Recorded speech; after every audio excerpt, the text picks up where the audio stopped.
శ్రీ మహాగణపతి నమః. శ్రీ గురుభ్యో నమః. జై శ్రీరామ్.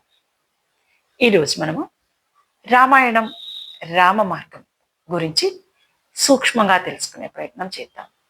గం గణపతి నమః. జై శ్రీరామ్. మరికొద్ది గంటలలో యువరాజుగా పట్టాభిషేకం పొందవలసిన శ్రీరాముల వారు తండ్రి మాట విని అడవుల వెంబడి వెళ్ళినారు. ఎన్నో కష్టాలు పడ్డారు. తండ్రి అయిన దశరథ మహారాజు శ్రీరాముల వారికి ఒక వరం ఇచ్చారు. ఆ వరం ఏంటంటే, శ్రీరామ, నీవు నా మాట విని యువరాజు పట్టాభిషేకం వదులుకుని అడవులకు వెళ్ళి నానా కష్టాలు భార్య తమ్ముడితో అనుభవించావు. అందువల్ల నీకు నేను ఒక వరం ఇస్తున్నాను అని చెప్పి దశరథ మహారాజు శ్రీరాముల వారికి ఇచ్చిన వరం పానుగంటి లక్ష్మీ నరసింహారావు గారు పద్య రూపంలో చెప్పినారు. ఆ వరం యొక్క అర్థం ఏంటంటే, శ్రీరామనామం ఈశ్వర వారి దగ్గర నుంచి పల్లెటూరులో ఉన్న మేకలు మేపుకునే వ్యక్తి కూడా రామనామం చెప్తారు. రామనామం చెప్పడం వల్ల లోకంలో కష్టాలు పోయి పాపాలు పోయి ధర్మ మార్గం శ్రీరాముల వారి ద్వారా మనం ఆచరింపబడతాం. శ్రీరాముల వారి దివ్యనామం వల్ల 10 కొంపలు లేని పల్లెటూరు అయినా సరే రామనామం రామమందిరం ఉండి రామభజన జరుగుతూ ఉంటుంది. ఏ కవులు ఎవరు చెప్పినా రామాయణ కథనే చెప్పాలి. ఎవరు నృతించిన రాముల వారినే నృతించాలి. ఏ కళ్యాణం చేసినా సీతారామ కళ్యాణమే చెయ్యాలి. అందువలన ఇది దశరథ మహారాజు శ్రీరాముల వారికి ఇచ్చిన వరం. దీని పద్య రూపంలో మనం ఒకసారి తెలుసుకుని పావనమవుతాం. జై శ్రీరామ్. సర్వమంగళ గుణ సంపూర్ణుడకు నిన్ను నరుడు దేవుని గాగ నరయుగాత రామనామము భవస్తోమ భంజన దివ్య తారక నామమై తనరుగాత 10 కొంపలు లేని పల్లెనైనను రామ భజన మందిరముండు వరలుగాత కవులెల్ల నీ దివ్య కథ నెల్ల రీతుల కొనియాడి ముక్తి గైకొండ్రుగాత ఎట్టి వాదయు శ్రీరామ చుట్టవడక వ్రాయబడకుండుగావుత రామవాక్యమన్న తిరుగునదినికా అర్థమగుగాత రమ్య గుణధామ రఘురామ రామ రామ. ఏ వ్రాత రాసిన శ్రీరామనామంతో మనం మొదలుపెట్టి చేస్తే రాముల వారి ఆజ్ఞ అని అదని అర్థం అన్నమాట. జై శ్రీరామ్. జై శ్రీరామ్. వైకుంఠంలో ద్వారపాలకులైన జయ విజయులు పరమ విష్ణు భక్తులు నిరంతరం మహావిష్ణువును ద్వారపాలకులుగా ఉంటూ శ్రీహరిని సేవిస్తూ ఉండేవారు. బ్రహ్మ మానస పుత్రులైన సనక సనందన, సనత్ కుమార, సనత్ సుజాతులు వైకుంఠంలోని శ్రీహరిని దర్శించబోయి వైకుంఠ ద్వారం వద్దకు చేరినప్పుడు జయ విజయులు వైకుంఠ ద్వారం నుండి వెళ్ళుటకు వారికి అనుమతి ఇవ్వలేదు. వారు ఆగ్రహంతో భూలోకంలో మానవులుగా జన్మించమని శాపం ఇచ్చినారు. శ్రీహరిని జయ విజయులు ప్రార్థించగా 3 జన్మలు శ్రీహరికి శత్రువులుగా రాక్షసులుగా జన్మించి శ్రీహరి చేతిలో హతులై తిరిగి వైకుంఠం చేరుమని శ్రీహరి వరమిచ్చాను.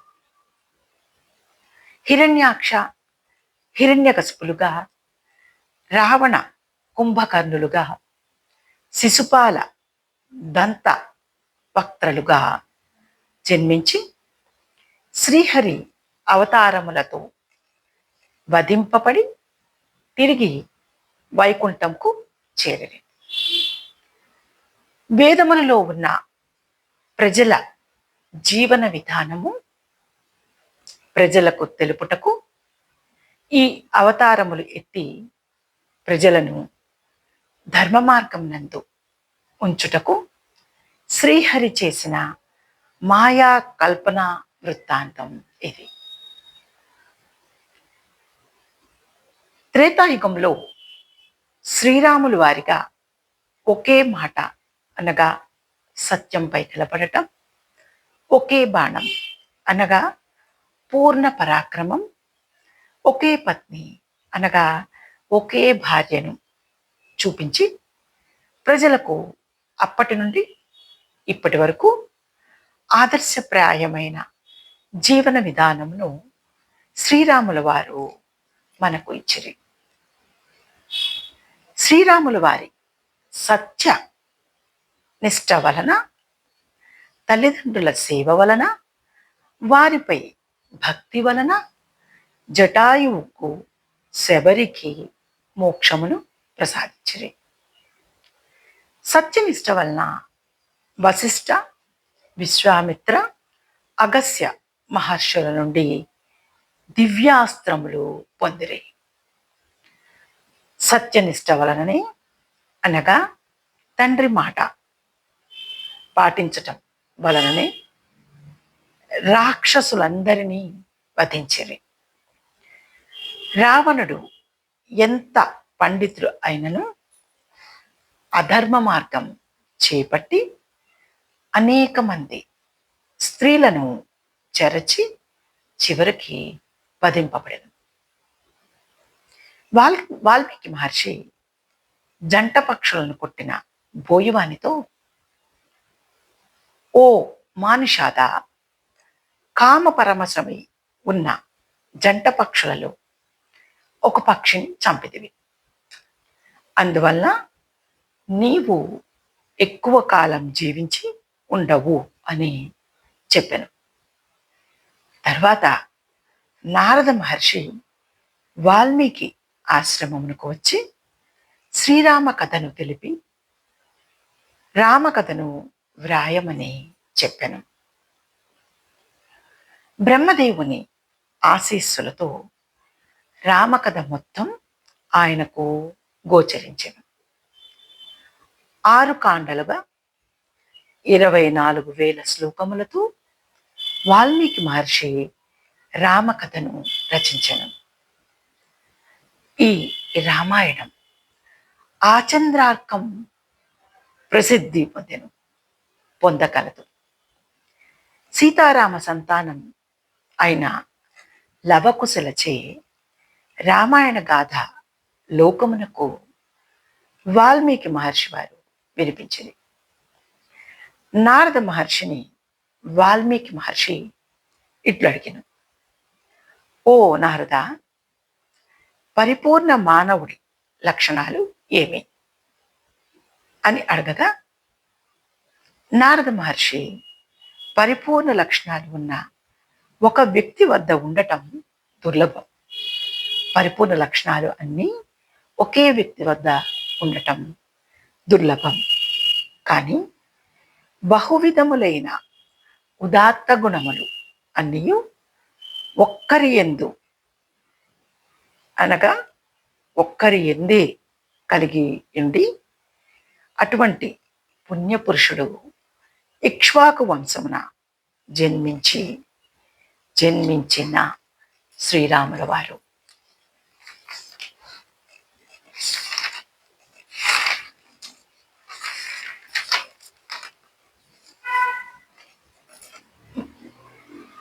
శ్రీరాముల వారి యందు అట్టి ఉదాత్త గుణములు ఉన్నవి. అవి మనోనిగ్రహం, గొప్ప పరాక్రమవంతం, మహా తేజస్వి, ధైర్యశాలి, జితేంద్రియుడు, ప్రతిభామూర్తి, నీతి శాస్త్ర కుశలుడు, చిరునవ్వుతో మితముగా మాట్లాడువాడు, షడ్గుణ ఐశ్వర్య సంపన్నుడు, శత్రువులను సంహరించువాడు అనగా అధర్మపరులను తొలగించువాడు, ఎత్తైన భుజములు, బలిష్టమైన బాహువులు, శంఖం వంటి నునుపైన కంఠం, ఉన్నతమైన చెక్కిలి, విశాల వక్షస్థలము, బలమైన ధనస్సు, పుష్టిగా ఉన్న ఎముకలు, సందులు, అంతఃశత్రువులను అదుపు చేయువాడు, ఆజానుబాహుడు, అందమైన గుండ్రపు శిరస్సు కలవాడు, అర్ధచంద్రాకారంలో ఎత్తైన నొసలు కలవాడు, గజాదుల వలె గంభీరమైన నడక కలవాడు, సమానమైన ఎత్తుకల దేహం కలవాడు, సమానమైన కరచరణములు కలవాడు, అవయవ సౌష్ఠవము, దేహకాంతి కలవాడు, పరాక్రమశాలి, పరిపూర్ణమైన వక్షస్థలం కలవాడు, విశాలమైన కన్నులు కలవాడు, పొంకైన అవయవములు పొందిక కలవాడు, సాటిలేని శుభలక్షణములు కలవాడు, ఆశ్రయించిన వారిని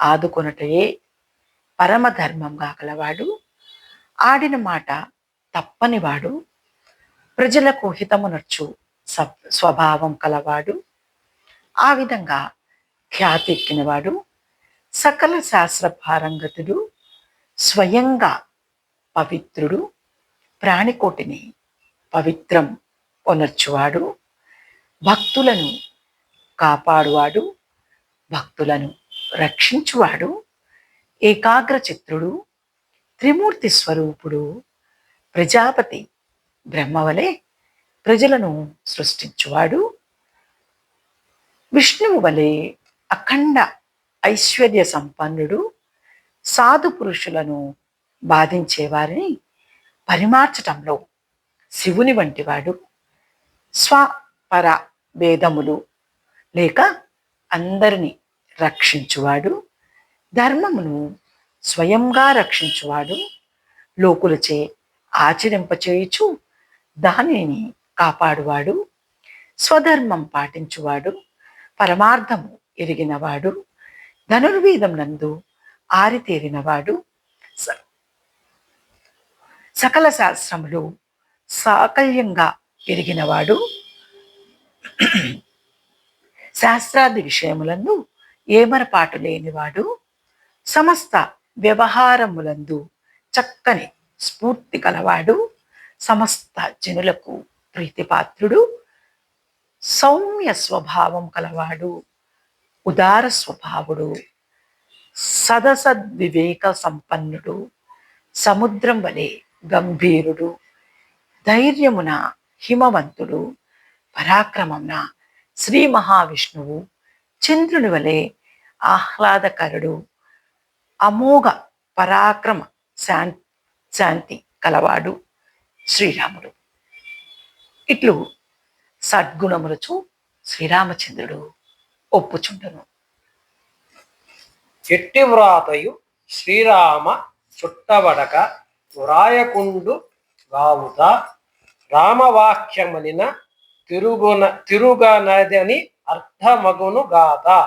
ఏ వాక్యం రాసినా శ్రీరామ అని రాసి వాక్యం మొదలుపెట్టితే ఆ వాక్యం అంతా శ్రీరామ వాక్యమేమని దశరథ మహారాజు పానుకంటి లక్ష్మీ నరసింహారావు వారి ద్వారా శ్రీరాములు వారికి ఇచ్చిన వరం. రమ్య గుణధామ రఘురామ రామ రామ. హనుమాన్ ఉవాచ నమోస్తు రామాయ సలక్ష్మాయ దేవ్యై చ తస్యై జనకాత్మజాయే నమోసు రుద్రేంద్ర యమానిదేభ్యో నమోసు చంద్రార్క మరుద్గణేభ్యః. హనుమానువాచ జయత్యది బలో రామో లక్ష్మణస్య మహాబలః రాజాజేతు సుగ్రీవో రాఘవేణాభిపాలితః దాసోహం కోసలేంద్రస్య రామస్య అక్లిష్టకర్మణః హనుమాన్ శత్రుసైన్యానాం నిహంతా మారుతాత్మజ రావణ సహస్రం మే యుద్ధే ప్రతిఫలం భవేత్ శిలాభిస్తు ప్రహరతః పాదవైశ్చ సహస్రశః అర్ధయిత్వా పురీం లంకాం అవివాచ చ మైత్రీం సమృద్ధార్థో గమిష్యామి విషదాం సమరక్షసాం. లక్ష్మణ ఉవాచ ధర్మాత్మా సత్యసంధస్య రామోదాసరథర్యది పౌరుషే చ అప్రతిద్వంద శరీరం జహిరామ్యం. ఓం జై శ్రీరామ్. ఇది రామాయణం రామ మార్గం యొక్క మనం అనుసరించవలసిన సూక్ష్మ వివరణ. అందరం రామ మార్గాన్ని అవలంబించడానికి అనుసరించడానికి ప్రయత్నిద్దాం. ఆ రామానుగ్రహం హనుమ సీతా లక్ష్మణ భరత శత్రుఘ్న పరివార సమేత శ్రీ రామచంద్రుని అనుగ్రహం మనందరి మీద కలుపుకాక. జై శ్రీరామ్.